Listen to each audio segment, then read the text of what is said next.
Good afternoon. My name is Michael Eaton, and I serve as the Executive Director of National Model United Nations. It is my pleasure to welcome you to the closing ceremonies of our 14th National Model UN DC Conference.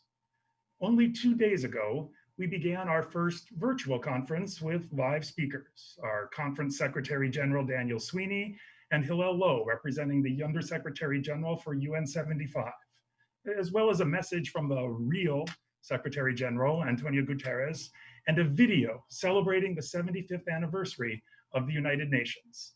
I was particularly struck by the final video. Among the distinguished representatives were heads of state and youth delegates, and at one point, the President of the General Assembly. If you were listening carefully, he called on the global community to build back better. Now, at first, I thought that's an interesting choice of words for a diplomat. On the one hand, the results of a fairly significant election were declared yesterday, where Build Back Better was a campaign slogan of the now president and vice president-elect. But then I wondered if maybe I was just showing a US-centric focus.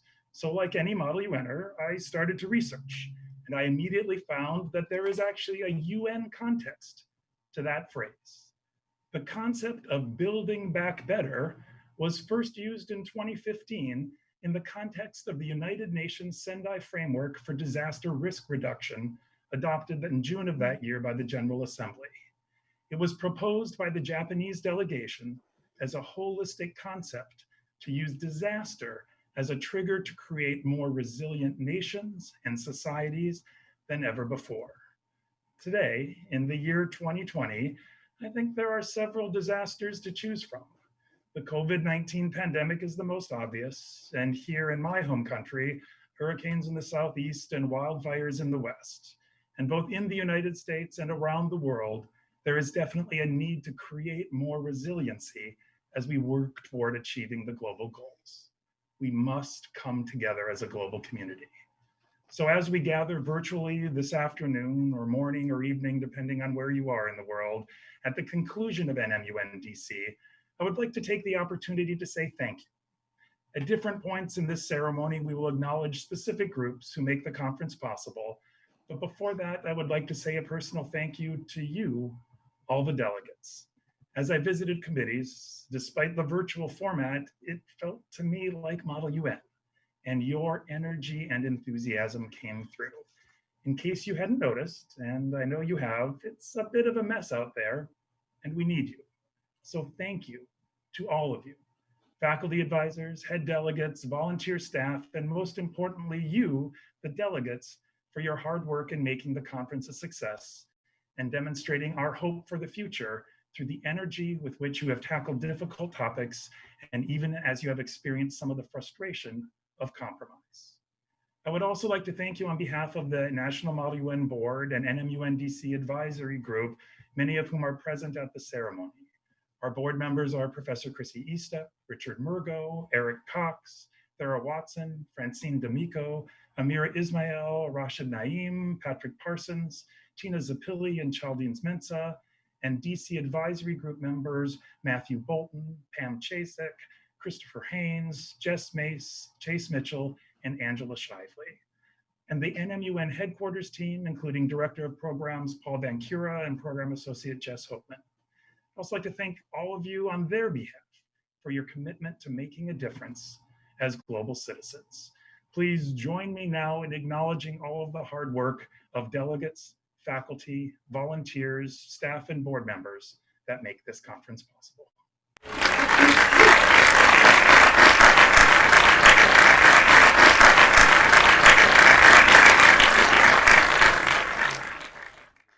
It's now my pleasure to introduce our keynote speaker, the Honorable Prudence Bushnell. When the American Bar Association International Law Section awarded retired Ambassador Prudence Bushnell the Francis Shattuck Security and Peace Award in 2020, it recognized her contributions to the cause of international security and peace during her Foreign Service career. As Deputy Assistant Secretary in the Department of State's Africa Bureau in the mid-90s, she was responsible for coordinating interagencies policies to conflicts in Liberia, Burundi, and Rwanda. During the 1994 genocide in Rwanda, her efforts to bring attention to the slaughter were featured in the 2005 film, Sometimes in April, in which she's portrayed by actress Deborah Winger. Later, as U.S. Ambassador to Kenya, Ambassador Bushnell led the community's response to the 1999 Al-Qaeda bombing of the U.S. Embassy in Nairobi. As U.S. Ambassador to the Republic of Guatemala, she served as a forceful advocate for labor and human rights, using innovative ways to help implement the 95 peace accords that brought an end to years of internal conflict. Her final assignment as Dean of the Leadership and Management School at the Foreign Service Institute enabled her to extend leadership lessons learned to State Department colleagues.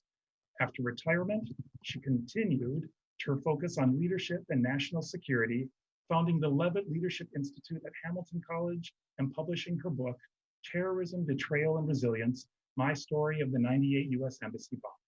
She continues to speak about the importance of transformational leadership and explores what leadership looks like in real life by posting articles from people she admires on her Marketplace of Leadership Stories on her website, prudence-bushnell.com. Please join me in welcoming our keynote speaker, Ambassador Bushnell.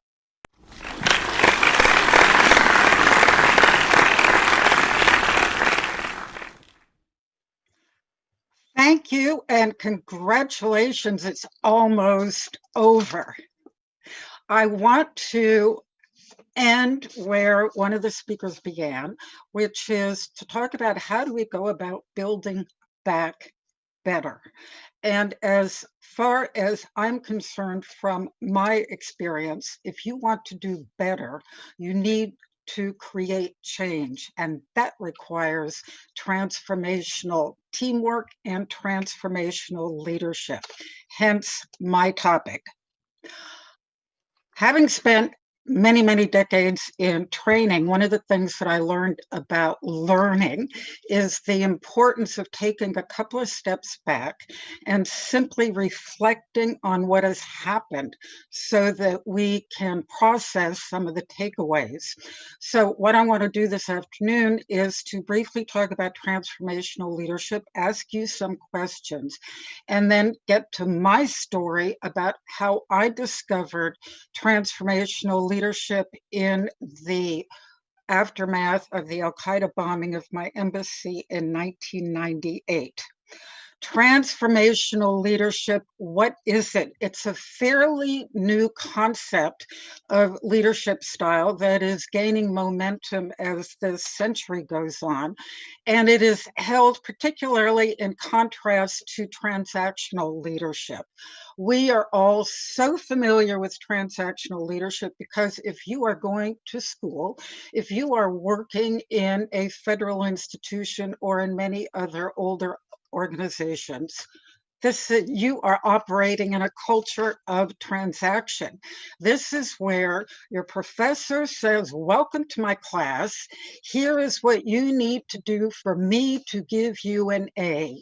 You give me what I want, and I will give you the extrinsic award of a good grade, a recommendation, whatever it is. So transactional leadership is based on negotiated goals, often individual rewards, lots of do's and don'ts about how we do and don't. And when you succeed, you get an extrinsic reward, money, pay raise, good grade, whatever. Focus very much is on the leader. Transactional leadership, very different.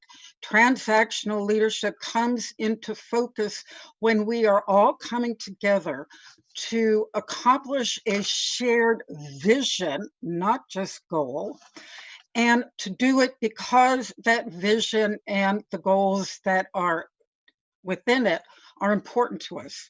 We share the values, we share the progress, the hopes and the fears when we move backwards and forwards, and we do it together. And the result is not money, it is the satisfaction of having made a difference. Okay, let's take a couple of minutes and look at your experience over the past couple of days through a transformational leadership framework. The gurus, the theorists, have talked about 4 I's to transformational leadership. So let's go. I, number 1, is inspirational motivation. What brings us together is a vision, and what motivates us to go forward is that shared vision. So, question, what inspired you over the past few days? What issues did you find compelling?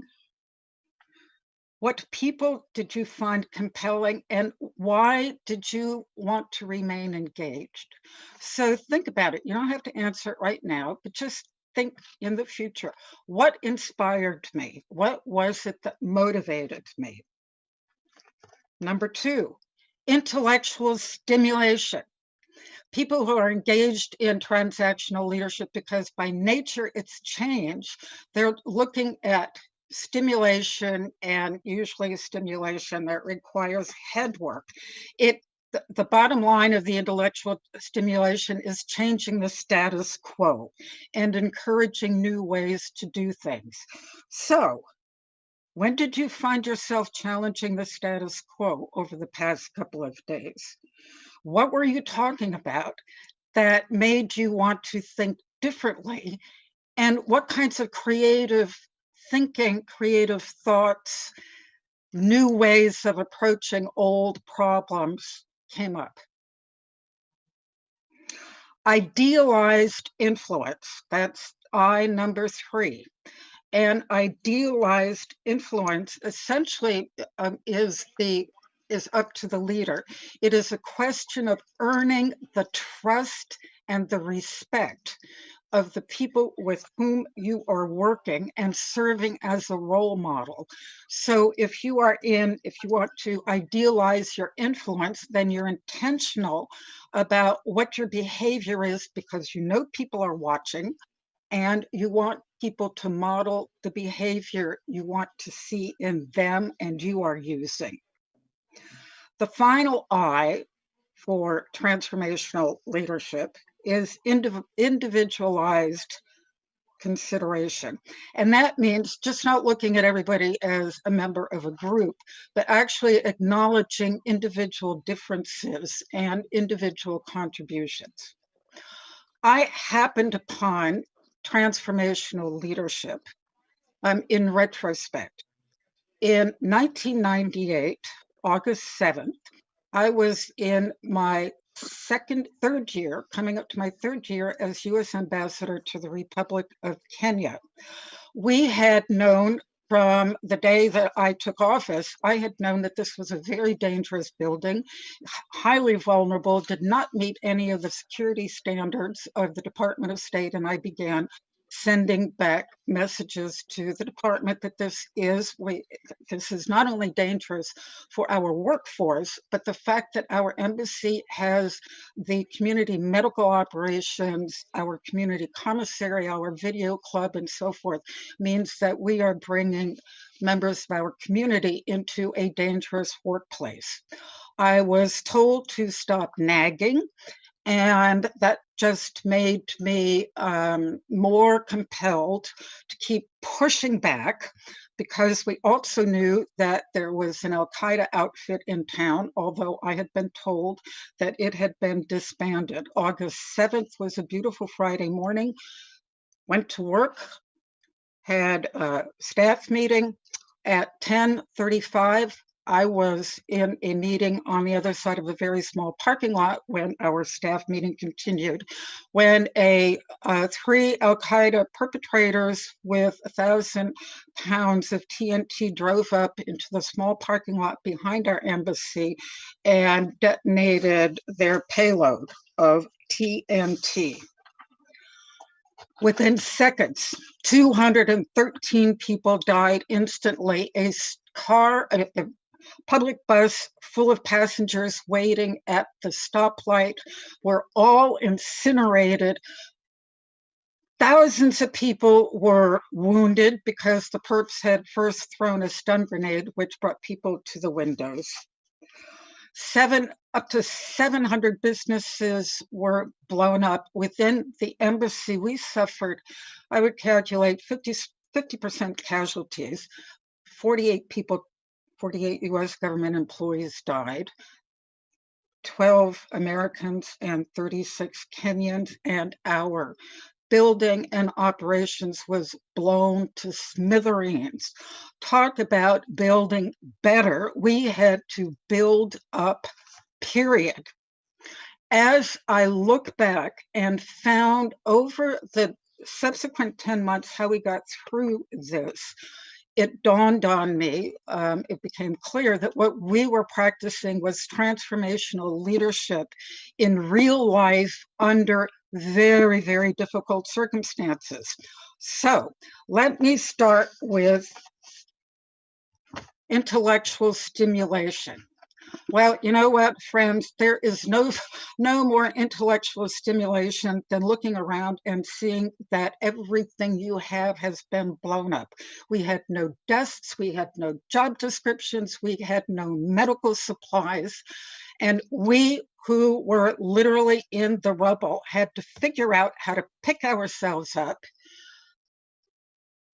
bring back our organization, assist Kenyans whose GDP fell between 5 and 10% with that blast, and help one another to heal in the process. There is no greater intellectual stimulation you can get than starting out from zero. And what I realized that my job as the community leader and ambassador was not to tell anybody how to do, because God knows I didn't know how to do this stuff. People closest to the work knew how to do it. My job was to create a environment in which mistakes were allowed.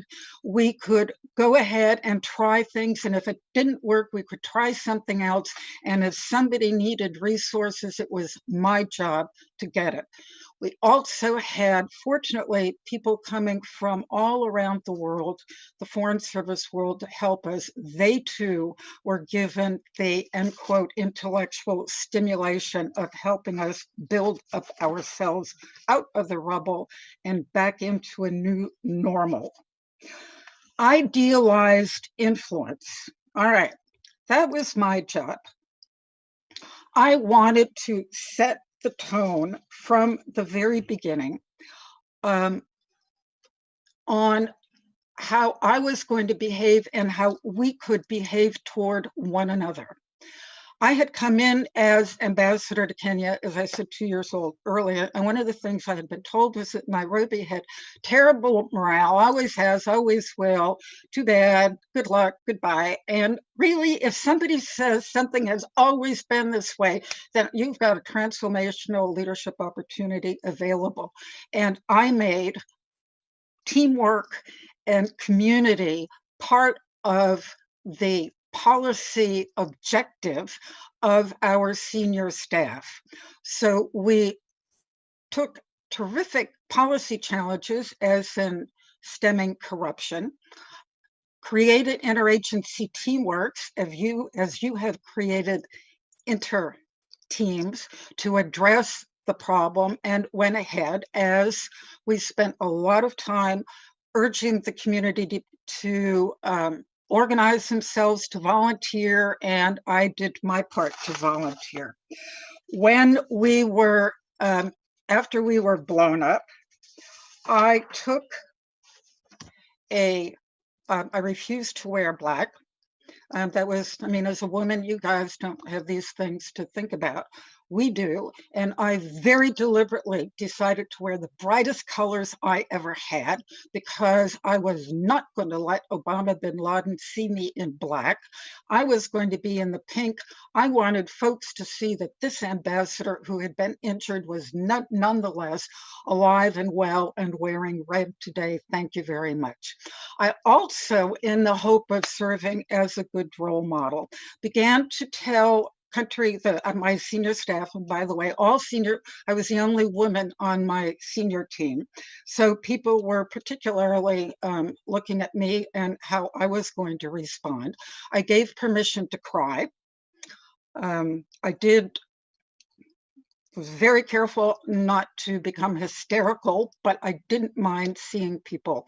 If people saw me cry, it was the most perfectly human thing that I could do. And as we went along, I was telling people what I was doing to try and keep myself up and going. And one of the things that I did was to go through a program of Reiki. I don't know how many of you know about Reiki, but it is a Japanese form of chi where you realign your energies. I came into senior staff meeting one day and told the guys who were there, we talked about work, and I said, I want all of you to know that I'm going through a Reiki program. I'm finding it very helpful. If anybody would like the name of the people doing it, I'll be happy to give it to you. I walked out after the meeting, and three of the guys came afterwards and said, Ambassador, we're so happy that you're finding Reiki helpful. We're following the RAD method. Has anyone heard of the RAD method? Repression, alcohol, and denial, they said, and it's working really well for us. All right. Thank you very much. That's your role model. I had to, as the ambassador, model something else. Individualized consideration, recognizing and supporting individuals. I can tell you that every human being responds to disaster differently. They certainly respond to trauma and personal and emotional tragedy and injury. When we were blown up, the people who were alive in the embassy, who were able to survive the blast, came out, reorganized themselves on the front steps, and went back in to become their own first responders. So we were a community of people who had stood by our wounded, who had collected the body parts of our dead, and who, again, came immediately back into trying to resurrect our community. I might as well have wished my brown eyes blue as to get anybody to respond differently from the way he or she did. And it was my job to keep clear and open communications so that I could understand what was going on, and we could get in sync to accomplish the goals we had. That included, if you have individual consideration, you also need to include dissent. A moment of dissent came that literally changed so much. Toward the end of my tour, I had gotten a telegram cable, how we communicate with the Department of State, about what to do with the building in which we had been working when we were bombed. The building, fortunately, was never going to be inhabited again. The US government had a 90-year lease on the property. We wanted to turn it into a memorial park so that no one would ever forget what happened on that corner. Department of State came back and said, we don't do memorial parks. Which part of no do you not understand? Your job is to tear the building down, grass it over, and give the land back to the Kenyan government. It was, I don't know, maybe 6-8 weeks before I left. I had a very difficult, hard time back and forth with Washington on a number of issues. And this one was one clearly that was shut in Washington's view. I related to our senior team, and one of our agricultural attachés spoke right up and said, you can't do that. You can't do that. You know what's going to happen. One of President Moi's cronies is going to grab the land, as they have been doing all over Nairobi. They're going to put up a hotel, an apartment house, a building, and no one will ever know what happened. And I had one of those oh shit moments when you know that the person who is dissenting with you is absolutely right. So here is what we did. We raised the building, we grassed it over. Groups in the embassy went out to the private sector, the Kenyan business sector, and the American business sector to get the money for a park, to design a park, and to create a foundation. My job became to persuade President Moy to donate the land for a park. And I did that very diplomatically. Some of you probably have been doing it over the past couple of days. I went to every minister I knew had his eyes on the land and parlayed individually, talked to him, batted my big brown eyes and said, Mr. Minister, would you please support me in my request to have this land turned into a park? They did. Last time, the last president who went there was President Obama to lay a wreath. Numbers of secretaries of state have been there since. And had it not been for one person telling the ambassador, you cannot do that, there would not have been a peace park on that corner. So individualized consideration, not only about how people may be causing difficulties, which you need to respond to if you're a leader, but also how individuals can come up with absolutely brilliant ideas. The last I that we came up with was inspirational motivation. Before again, that was my job. How do you motivate? How do you motivate a community that has been blown up? Well, I could do it because I knew my community. You all could probably do the same thing within the community you now know. The first night of the bombing, I said, we're going to get through this, and we're going to get through this together. I made a policy decision, and we put it on our embassy newsletter and sent our policy goals back to Washington. And number one was put people first. Take care of your people and the rest will take care of itself. A mentor once told me, and he was right. And as we continued to march forward, going forward and backward sometimes, every day, my ambassadorial mantra was be kind to yourselves and be kind to one another, because that was how we were going to get through this disaster, continuing disaster. When I left, I thought I had done a pretty good job.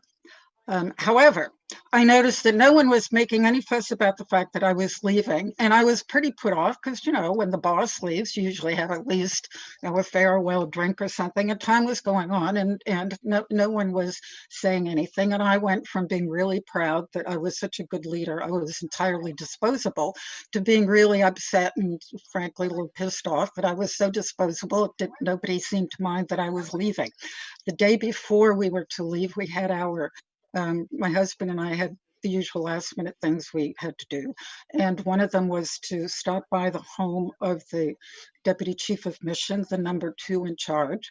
And we turned up on his driveway, and here were 800 members of the Nairobi embassy community who had pulled off a surprise party for me. Their message to me was, you did good. Go in peace. We are okay. As I look back and read what the leadership theorists are now talking about, transformational leadership, there are aspects that I just told you about that I can directly relate to and say, yes, indeed, that I saw this take place.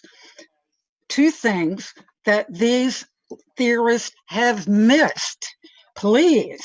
Number one, great leader aha. A group can exist without a leader cannot exist without a group.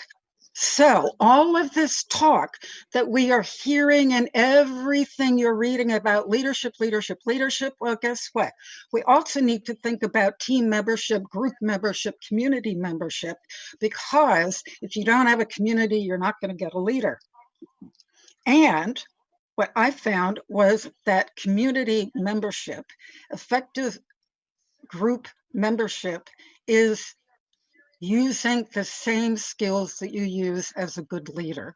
And I went on to see a number of our members of our team become ambassadors and senior leaders themselves, and I knew they were going to be good because I saw them in action as members of my team. So if you're going to be a leader, don't forget you're only there because there's a group. The second thing that we desperately need, and I'm appalled that theorists miss it, is trust. Trust. If you do not have trust, you cannot have transformation or any kind of effective leadership and teamwork. What is trust? Trust is the confidence that you are going to be physically and psychologically safe. I could not keep my community physically safe. I tried. I couldn't. I failed. They did not lose trust because they knew that I had tried. As you go out and you look for leadership opportunities, you're not going to have to look very far because I suspect you have been dealing with the kinds of problems over the past couple of days that give you leadership opportunities aplenty. The one that I would put on your agenda first and foremost is trust. How do you keep the trust you have created among yourselves? And how do you expand that trust so that we can become a global community that is going to overcome climate change and social injustice and pandemics as a community and as people engaged in transformation? On that note, I want to end where your earlier speaker began, which is build back better, build back with trust, build back with your community, and please have a wonderful time because you all are owning the world. This boomer is saying, over to you. Here's the gavel, Daniel. Thank you very much, and good luck to all of you.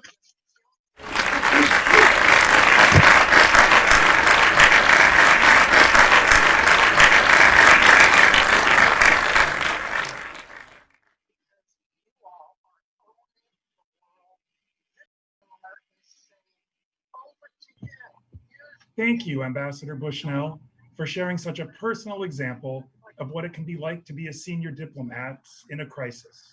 You are clearly a transformational leader, and to try to use your 4 eyes, thank you for your inspirational example, the intellectual stimulation of your remarks, and the individualized contribution you've offered this afternoon. It will influence Model UN delegates who are people with the ideals that will change the status quo. As an organization, we are grateful to the volunteer staff for the substantive and logistical conference support. Please join me in welcoming the NMUN DC Secretary General, Daniel Sweeney, to introduce the staff and for comments on the conference. Danny.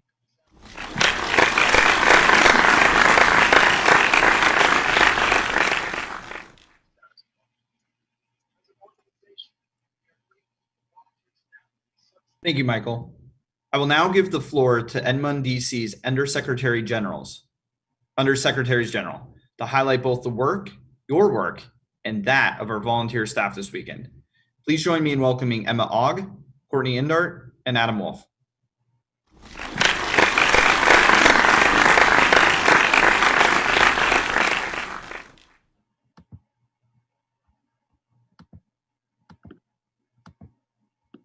Thank you. My name is Emma Ogg, and I had the privilege to serve as the Undersecretary General for the United Nations Population Fund, overseen by Director Vikram Sakya and Assistant Director Ashley Rollheiser, the United Nations Environment Assembly, overseen by Director Katie Conti and Assistant Director Alexis Evans, and the General Assembly First Committee, overseen by Chris Duggan and Assistant Director Allison Urich. In UNFPA, delegates discussed justice and equity in sexual and reproductive health and care, including funding structures, culturally sensitive programs, providing aid in previously inaccessible areas, eradicating female genital mutilation and gender-based violence, and women's healthcare and reproductive rights. The committee adopted 2 resolutions by acclamation. And in UNEA, they discussed halting biodiversity loss through information sharing, public-private partnerships, habitat monitoring and restoration, minimizing plastic waste, and addressing urban sprawl and sustainable infrastructure. The body started out with 11 working papers, which they merged into 4 resolutions adopted by the body.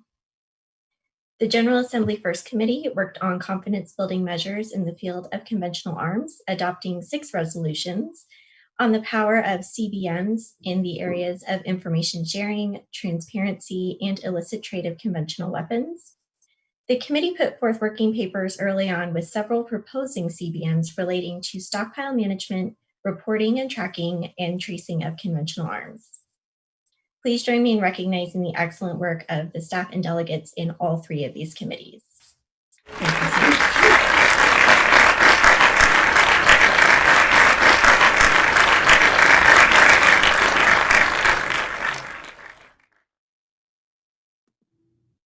Thank you.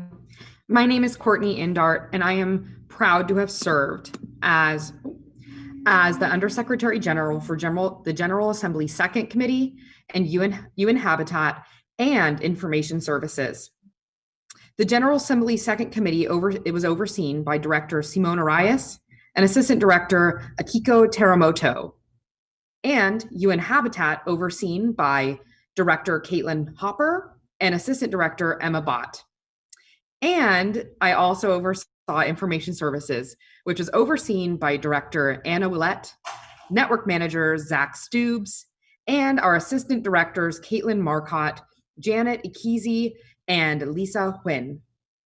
The General Assembly Second Committee voted to discuss financial inclusion of rural and underserved communities.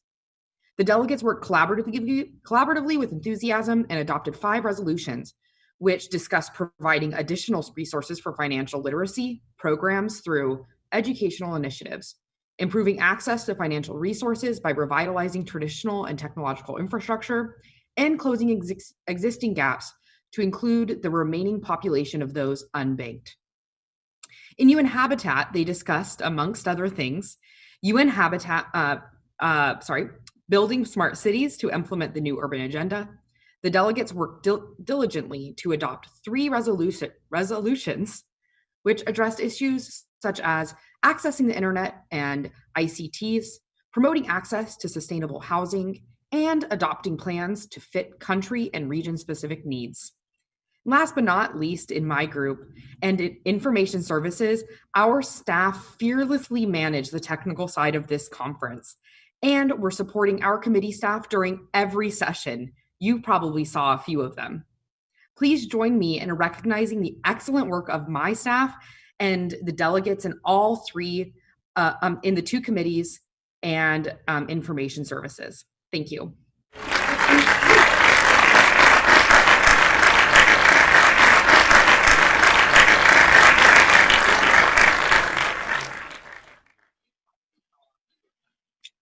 Thank you. My name is Adam Wolf, and I am proud to have served as the Undersecretary General for the Economic and Social Council, overseen by Director Ali Tu and Assistant Director Allison Keltzer. The United Nations Human Rights Council, overseen by Director Miranda Coleman and Assistant Director Anthony Basse. The United Nations Security Council, overseen by Director Zachary Parker. In the Economic and Social Council, delegates addressed promoting gender equality in investment and entrepreneurship by recommending solutions aimed to address both issues. They put forward solutions to help achieve long-term goals such as access to education, public-private partnerships, creating tracking metrics to measure progress towards global gender equality. They passed 4 draft resolutions, with all 4 by consensus. In the United Nations Human Rights Council, delegates addressed the 25th anniversary of the Beijing Declaration and Platform for Action in regard to the progress on women's empowerment. Delegates tackled gender-based violence, access to education, and female representation in government, among many other challenges that women and girls face across the globe. They passed 3 draft resolutions, all 3 by consensus. The Security Council engaged in meaningful discussion on the protection of civilians in armed conflict, including adopting 2 draft resolutions on peacekeeping that emphasize the role of women in peacekeeping, border security, reporting, and information sharing. Both draft resolutions were passed by consensus. The Security Council also discussed an urgent issue on the situation in Ukraine, where they passed a presidential statement outlining possible courses of action to be taken to uphold peace and stability. Please join me in recognizing the excellent work of the staff and delegates in all 3 of these committees.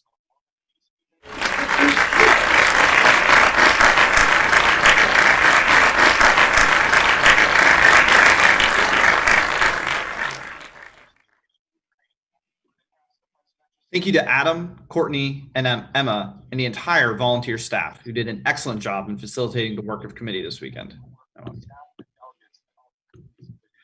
This is my 6th year as volunteer staffer for National Model United Nations. And what has kept me coming back each year is the opportunity to work with such an accomplished group of staffers every time. What truly amazes me about this group is the wide range of activities they do in their real life. Some work in international affairs, but they also teach in grammar schools, handle supply chain logistics. They are students, some work in finance, others in tech, and one is a dentist. But what unites them all is a belief that lasting positive change comes from building a consensus. And no matter where you are, you have the opportunity to do just that. Having completed this weekend's simulation, you too are now part of this truly elite group of individuals. You too know what it means to work with individuals who you've never met before and can potentially have very different values and goals, but still find a way to come together to create something that can make a lasting positive impact on the lives of others. Our world today is in desperate need of leadership. We must come together to find the path forward, and as the theme of our conference has been, to build back better. But in truth, the world is also too big for any one person to solve all of these problems. So instead, I urge all of you to leave here today with the intention of slicing the change. Find something that you can make better. Maybe that's at your university, or it could be in your local community or place of work. And use what you've learned here this weekend to build a consensus that lets you implement some lasting positive change that helps the lives of everyone. This experience will go with you wherever you are. And you will now be looked at as someone who will lead in complex situations. And as Ambassador Bushnell just highlighted, build trust amongst a diverse set of stakeholders to solve difficult problems. I look forward to seeing your successes and following your leadership very soon. And so as we draw to the end of the closing ceremony, are there any points or motions on the floor? No, I'm not doing that.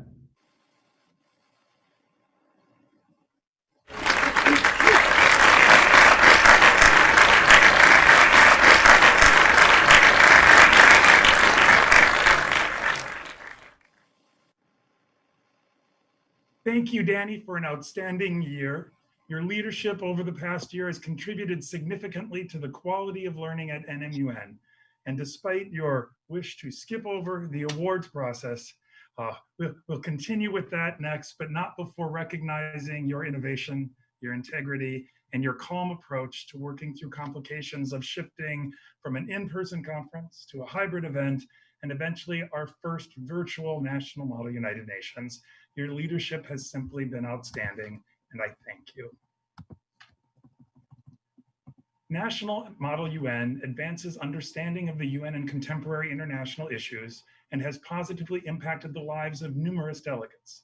We urge all delegates and their faculty advisors to maintain an appropriate perspective regarding the awards. No one can observe every individual's action in committee or judge learning and growth.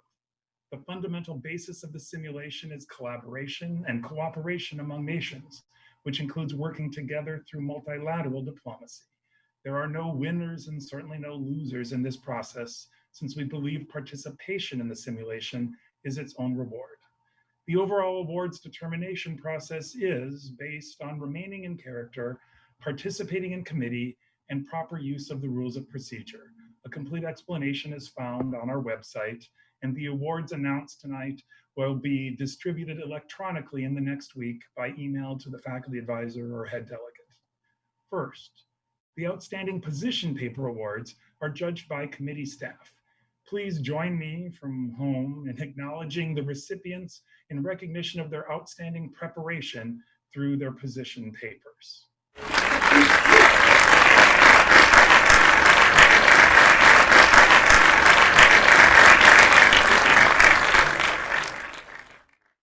This afternoon, Washington, D.C. Timing Committee, the outstanding delegates, which are voted on by peers in each committee, were also announced. Would we please take a moment to recognize with the applause track all of those recognized for their individual contributions in committee.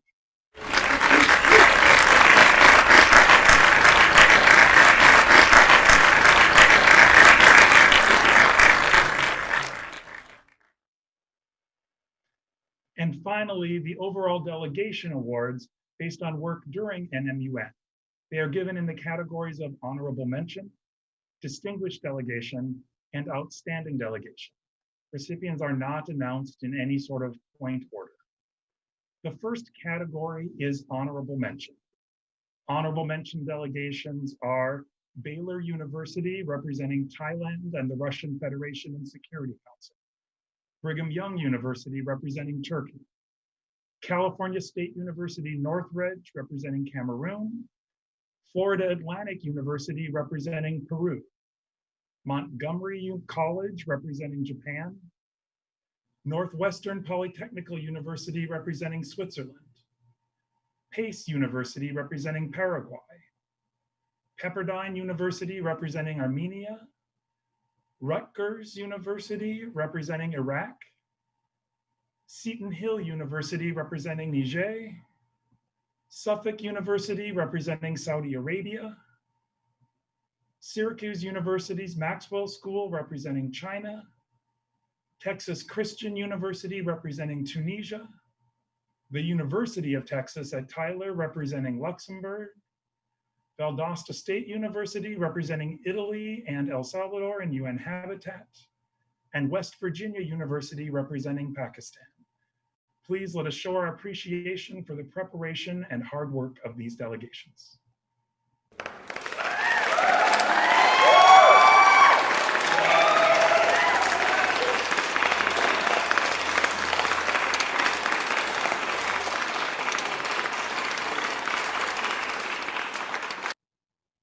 The next category is distinguished delegations.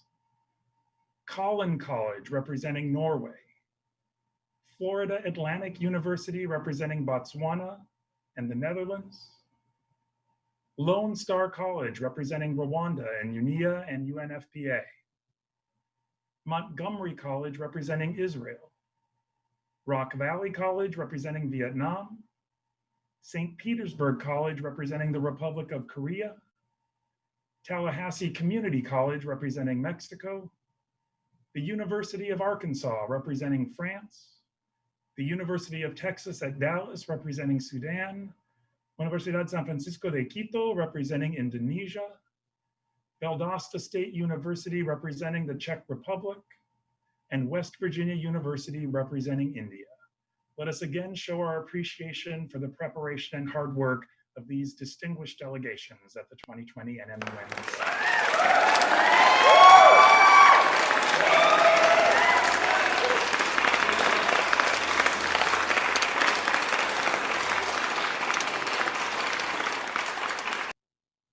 The final category is the outstanding delegations. Baylor University, representing the United Kingdom. Florida Atlantic University, representing Austria, Cambodia, Ukraine, and the United States of America. Georgia State University, representing Ethiopia. Irvine Valley College, representing Ecuador and Kenya. Riverside City College, representing Eritrea. And the University of New Haven, representing Australia and Estonia. Please let us give a final round of applause for these outstanding delegations and for all the delegations, including the friendships that were formed here at NMUN DC.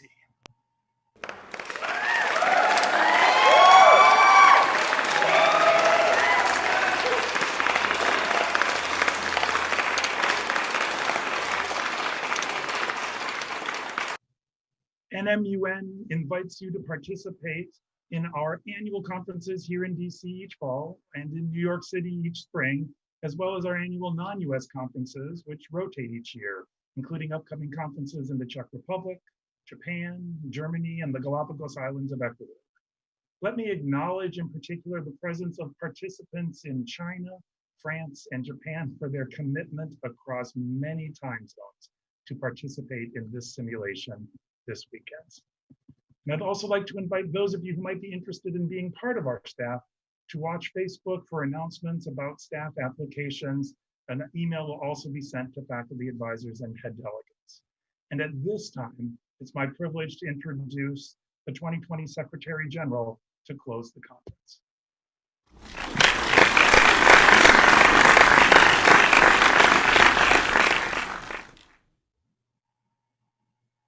Thank you, Michael. At this time, are there any points or motions on the floor? Emma Ogg, to what point or motion do you rise? Thank you, Secretary General. Somewhat sadly, I move to adjourn the meeting until next year. Thank you, Emma. At this time, delegations, feel free to comment on YouTube or Facebook your yay or nay. Seeing an outpouring of yays, I now declare this, the National Model United Nations DC 2020 conference, closed.